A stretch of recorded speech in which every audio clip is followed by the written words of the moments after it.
다음 공정가치 보겠습니다. 그 역사적 원가는 우리가 이제 실제로 거래가 발생했을 때 지불한 금액을 말하는 거고, 그래서 거래 원가도 포함되는 거고, 공정가치는 그게 아니라 이제 그 우리가 실제로 공정된 공정거래 금액, 실제 시장에서 거래되는 금액입니다. 실제 거래되는 금액이기 때문에 우리가 지불한 금액하고 약간 관계가 별로 없습니다. 그래서 공정가치는 특정일에 시장 참여자 사이의 정상 거래에서 자산을 매도할 때 받거나 부채 이전할 때 지급하게 될 가격.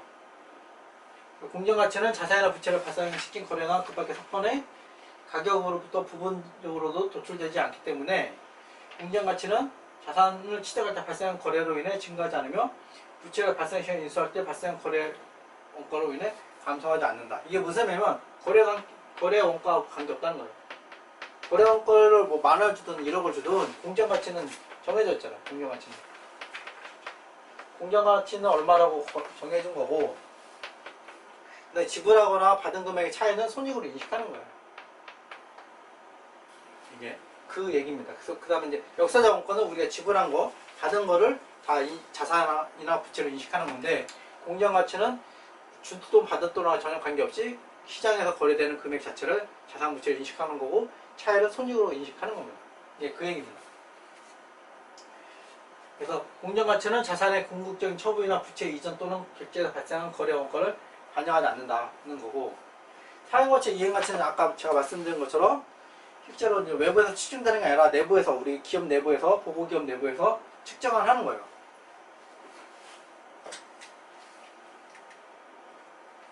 사용가치, 이행가치는 그러니까 자산의 사용가치, 부채 이행가치인데 직접 관측될 수 없는 거예요. 그래서 실제로 공정가격 가치가 없기 때문에 우리가 구하는 겁니다. 그래서 보통 현금흐름 DCF 같은 현금흐름 측정, 현금흐름 기준으로 많이 측정을 하게 됩니다. 사용가치와 이행가치는 공정가치에 대해서 기술한 것과 동일한 요소를 반영하지만 시장 참여자 관점보다는 기업 특유의 관점을 반영합니다. 그래서 약간 이게 검증 가능성이 떨어지는 거죠. 현행 원가는 측정일 현재 동등한 자산의 원가로서 측정일에 지급할 대가와 그날에 발생할 거래 원가를 포함한다. 거래 원가를 포함하는 거예요. 측정일 현재. 부채의 현행 원가는 측정일 현재 동등한 부채에 대해 수차 쓴 대가에서 그날에 발생한 거래 원가를 차감한다. 거래 원가를 고려해 주는 거예요.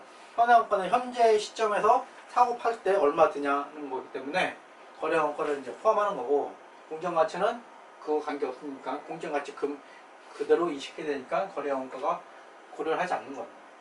현행 원가는 역사적 원가와 마찬가지로 유입가치이다. 거고.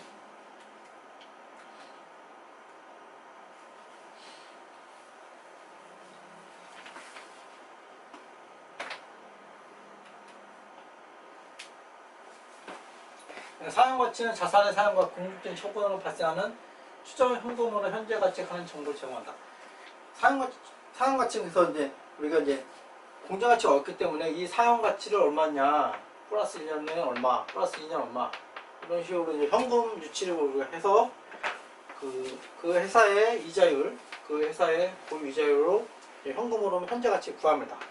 그래서 그 나온 값이 사용가치가 되는 거예요. 그래서 이 사용가치하고 이행가치는 주로 언제 많이 나오냐면 여러분들이 통상 평가할 때 많이 나오는 부분입니다. 외부에서 못 구하니까 하는 겁니다.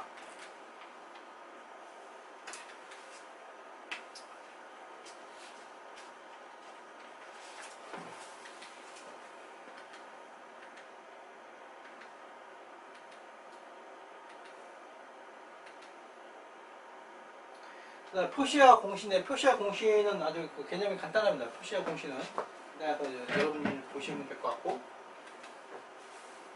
자본 및 자본 유지 개념을 보겠습니다. 자본 및 자본 유지 개념.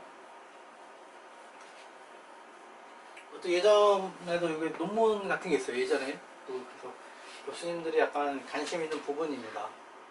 이제 회계는 약간 우리가 이제 명목,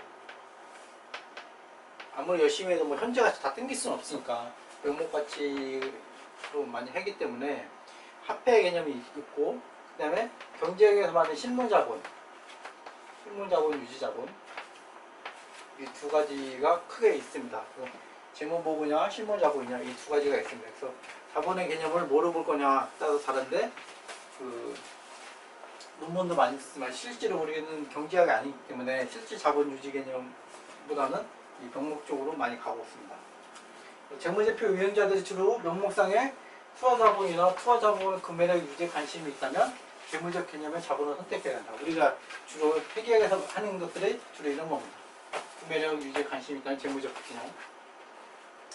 재무자본 유지가 있는데 재무자본 유지는 뭐냐면 이익은 해당 기간 동안 소유주에게 배분하거나 소유주가 출연한 부분을 제외하고 주말 순자산의 재무적 추정금을 초과하는 경우에만 발생한다.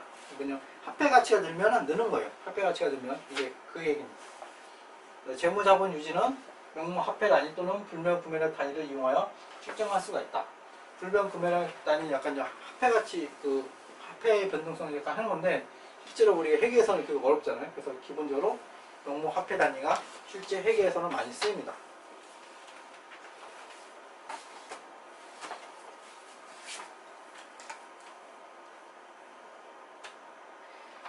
네, 자본유지 개념은 이익이 측정되는 증거균을 제공하죠. 그러니까 이익이 어떻게 측정되냐. 실제로 뭐냐면 경영진을 우리가 이제 처음에 제가 말씀드린 경영진이 위탁하는 걸 했잖아요. 그래서 실제로 인플레이션 하에서는 우리가 경영진이 아무것도 안 해도 이익이 늘어나는 거예요. 그러니까 자산부채 자본이면 인플레이션 하에서는 자산이 느니까 이게 당연히 늘잖아요. 그래서 경영진이 아무것도 안 해도 평가 좋게 받고 있는 거예요. 그래서 이런 문제점이 있어서 실무 자본 유지 개념도 얘기하고 그러는 겁니다. 그래서 자본 유지 개념은 기업의 자본에 대한 투자 수익과 투자 횟수를 구분하기 위한 필수 요건이다. 자본 유지를 위해 필요한 금액을 초과하는 자산 유익만이 이익을 간주될 수 있고 결과적으로 자본의 투자 수익이 된다. 실물 자본 유지 개념 사용에 의해서 현행 원가 기준에 따라 측정하다. 실물 자본 유지니까 우리가 이제 과거에 100원짜리가 현재는 1000원일 수 있잖아요. 1000원일 수 있기 때문에 1000원을 우리가 사올 수 있냐, 그런 능력이 돼야지 실물 자본이 유지되니까 현행 원가 개념이 들어오는 겁니다. 요거는 좀 생각하면 돼요. 실물이기 때문에 실물을 우리가 유지할 수 있냐, 지금 실물 그렇기 때문에 인플레이션하고 이런 거 다 고려한 거예요. 그래서 실제로 화폐 가치는 그 100원짜리가 1000원 되면 잘했다고 박수 쳐주는데 여기서 박수 쳐줄 일이 없죠. 왜냐면 뭐 똑같잖아요. 바뀐 거 없으니까.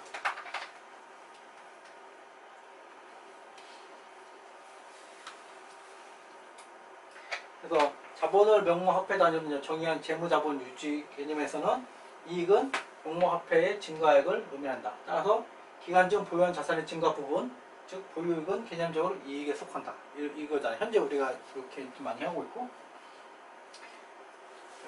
그 재무자본 유지 개념이 불명 구매력 장려로 측정된다면 이익은 해당 기간 중 투자된 구매력의 증가를 의미하게 된다. 불명 구매력을 조정했으니까. 그러니까 물가 수준에 따른 가격산성을 초과하는 자산 가격의 증가 부분만이 이익으로 간주되며 그 이외의 가격 증가 부분은 자본의 일부인 자본 유지 조정으로 처리된다. 그래서 이제 실제로 옛날에는 물가 회계 기준 뭐 이런 기준도 있었어요. 근데 실제로 그게 좀 어렵잖아요. 기준서를 처리하기 어렵기 때문에 그럼 우리가 물가를 반영하지 않았습니다. 여러분들이 IFRS 기준서를 받아도 물가 수준을 반영한 회계 처리는 하지 않았어요. 그래서 우리 그 일반적으로 회계 처리는 이 구매력, 불변 구매력 하는 게 아니라 명목 화폐를 하고 있고, 그 다음 단점 이걸 좀 극복하기 위해서 현재 가치를 많이 쓰는 겁니다. 자본을 실물 생산으로 정의하는 것에서는 힘을 개념 유지하기 때문에 이익이 실물 생산 능력이 증가해야지 이익이 되는 겁니다. 바로 우리 그 각종 시험에 나왔던 그 기출 지문 보겠습니다. 첫 번째 자산의 공정 가치는 측정일 현재 공동한 자산의 원가로서 측정일에 지급할 대가와 그날에 발생할 거래 원가를 포함한다. 측정일 현재잖아요. 측정일 현재이기 때문에 이제 역사적 원가는 거래 현재고, 공정 가치는 현행 원가는 측정일 현재고, 공정 가치는 시장이기 때문에 이제 공정 가치가 틀렸죠. 얘는 그 현행 가치를 설명하는 겁니다. 틀린 거고. 이번 중요성은 기업 특유 관점의 목적적 합성을 의미하므로 회계 기준을 위한 중요성에 대한 획일적인 계량 인계치를 정하거나 특정한 상황에서 무엇이 중요한 것인지 미리 결정해. 이게 틀렸죠. 그 특유하기 때문에 결정할 수 없다고 이제 명시가 되었습니다. 그것도 틀렸고. 이 부분이 틀렸고, 세 번째, 개량화된 정보가 검증하기 위해서는 단일 점 추정치가 아니죠. 단일 점 추정치 필요는 없고, 이제 범위, 정보만 잘 주면 돼요. 범위로 우리가 이제 해도 되고, 확률적으로 표현해도 되고 합니다. 여러분들이 이제 실물 안 해봐서 그런데 그 실물 해보면 이거 당연한 거예요. 재무 자본 유지 개념을 사용하기 위해서는 현행 원가 기준에 따라 측정해야 되며, 실물 자본 유지 개념은 특정한 그 기준을 적용하면 돼요. 이거는 이제 바뀌었습니다. 순서가. 실물과 재무가 바뀌었고, 이거 이제 틀린 거고. 실물 자본이 우리가 지금 현재 그 얼마에 다시 할 수 있냐, 이거를 표현해 준다고 그랬잖아요. 그렇기 때문에 현행 원가로 하는 겁니다. 그다음에 검증하면서 합리적인 판단력이 있고 독립적인 서로 다른 관점적 어떤 서술이 표현 출시성이라는데, 이를 반드시 완전히 일치하지는 못하더라도 의견이 일치할 수 있다는 것을 의미한다. 개량화된 정보가 검증 가능하기 위해서는 단일, 이거 똑같이 나온 겁니다. 그래서 제가 이번에 그 기출문제를 쭉 훑어보니까 그 CPA 시험이 좀 기준인 것 같습니다. CPA 시험이 좀 기준이고, 거기서 나왔던 문제가 다른 문제로 이렇게 전파되는 걸로 이렇게 보여집니다. 그래서 그 회계사 시험은 아닌 걸 준비하시는 분들은 회계사 기출 문제도 한번 보시는 게 좀 도움이 많이 될 수가 있습니다. 그 다음 6번 보겠습니다. 6번. 재무보고를 위한 개념체계는 외부 이용자를 위한 재무보고의 기초가 되는 개념으로 한국 국제회계 기준이다. 개념체계는 그 기준서가 아니라고 그랬잖아요. 그래서 그 기준서가 우선시 되는 겁니다. 개념체계는 기준서에 없거나 새로운 기준서를 만들 때 이때 이제 이용하려고 만든 겁니다. 일관성은 한 보고기업 내의 기간간 또는 같은 기간 동안에 기업 간 동일한 항목에 대해 동일한 방법을 적용하는 것을 의미하므로 비교 가능성과 동일한 의미로 사용됩니다. 비교 가능성과 동일한 의미가 당연히 아니죠. 비교 가능성은 이제 서로 비교 가능하다는 거고, 일관성은 작년도 하고 올해 똑같은 걸 똑같이 한다는 게 일관성인 거고, 통일성은 A라는 기업과 B라는 기업이 똑같은 걸 적용할 때가 통일성입니다. 그래서 통일성, 일관성, 비교 가능성은 좀 다른 개념이다. 당연한 거고, 중요성은 개발기업 재무보고서 관점에서 해당 정보와 관련된 항목의 성격이나 규모 또는 이 둘 모두의 근거여 해당 기업의 특이한 측면의 목적 정확성을 의미한다. 이건 맞는 거예요. 맞는 건데 제가 이제 오타가 났습니다. 틀렸다고 표현했는데 이건 맞는 거예요. 9번 목적적 접하가 충실하게 표현된 정보의 유용성을 보강시키는 지적 특성으로서는 4가지 있죠. 비교 가능성, 검증성, 그 다음에 그 이해 가능성, 그 다음에 여기가 적시성에서 적시성, 중립성이 아니라 적시성입니다. 그다음에 근본적 질적 특성을 적용하는 것은 어떤 규정된 순서를 따르지 않는 반복적인 과정이다. 보관적 특성은 뭐 그 정해진 절차가 없는데, 근본적 질적 특성은 거래를 식별하고 정보를 식별해서 얘가 목적적 hợp한지 표현 출성이 있는지를 보는 겁니다. 그래서 정해진 겁니다. 정해졌고, 얘가 처음에 식별한 게 그 우리 근본적 질적 특성을 만족하지 않으면 다른 걸로 가는 거고, 이런 식으로 이제 무한 반복을 하는 겁니다. 그래서 정해진 절차를 무한 반복한다 하는 거고, 정해진 규정된 순서를 따르지 않는 게 아닙니다. 정해진 순서를 따르는 반복적인 과정인 거예요. 그래서 얘는 틀린 거고, 유용한 재무정보의 질적 특성은 재무제표에서 제공되는 재무정보에 적용되며 그 밖의 방법으로 제공되는 재무정보에 적용되지 않는다. 그러니까 유용한 재무정보의 질적 특성은 모든 재무정보에 적용되는 거예요. 이건 당연히 틀린 거고, 그래서 얘도 틀린 겁니다. 그래서 오늘은 그 기출문제까지 이거 마치겠습니다. 네, 감사합니다.